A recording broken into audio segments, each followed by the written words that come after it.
نادر، آپ یا بلاول بھٹو نے جو معاشی پالیسیز کے اوپر بھی تنقید کی وفاق کے، جبکہ اس سے پچھلے بجٹ میں بھی شامل رہے، آئینی ترامیم میں بھی ساتھ دیتے رہے، تو یہ کتنا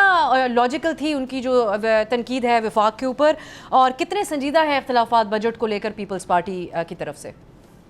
دیکھیں، اس وقت جو کل بھی ڈار صاحب کے ساتھ ملاقاتیں ہوئی ہیں پیپلز پارٹی کے رہنماؤں کی، ان میں بھی اگر ہم دیکھیں تو پیپلز پارٹی کے کوئی تحفظات دور نہیں ہوئے، اور ہماری معلومات کے مطابق وہ مطالبات اور جو تجاویز تھیں وہ اس حد تک تھیں کہ جو رہنما وہاں پر موجود تھے وہ کسی بھی اس پوزیشن میں نہیں تھے کہ وہ ہاں یا نہ میں جواب دیں، اور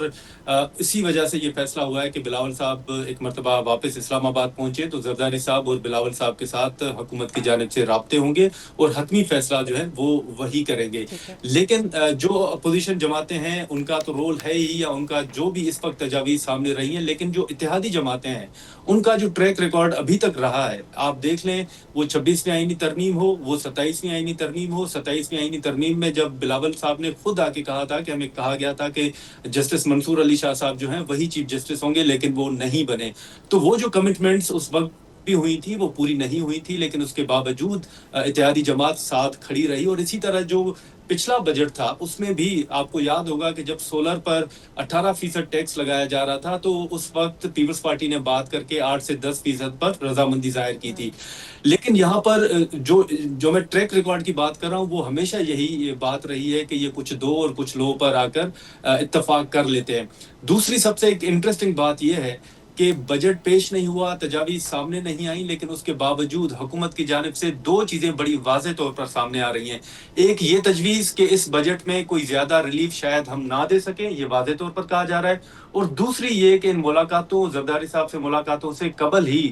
حکومت اتنا کانفیڈنٹ ہے کہ وہ ابھی سے یہ کہہ رہے ہیں کہ تمام اتحادی جماعتیں بجٹ کو سپورٹ کریں گی، کوئی اتحادی جماعت کہیں نہیں جائے گی۔ رہی بات این ایف سی کے حوالے سے، تو اس حوالے سے بھی یہ وہ ایشوز ہیں جو کہ پیپلز پارٹی پہلے ریڈ لائن کہتی رہی ہے،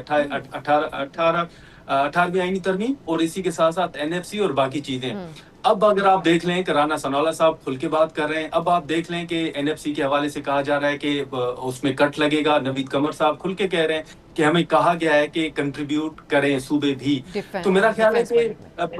بالکل، تو ڈیفنس بجٹ کے حوالے سے، لیکن یہ وہ چیزیں ہیں، میرا خیال ہے کہ صوبوں کے حوالے سے تو رضامندی ظاہر نہ کرے پیپلز پارٹی، لیکن نوید قمر صاحب کے مطابق، ناصر علی شاہ صاحب کے مطابق اور پیپلز پارٹی کے دیگر رہنماؤں کے مطابق وہ اس حد تک فلیکسیبلٹی ضرور شو کریں گے کہ وہ این ایف سی سے ایک حصہ جو ہے وہ وفاق کو دیں۔ البتہ صوبوں کے حوالے سے میرا خیال ہے کہ پیپلز پارٹی کے لیے مشکل ہو۔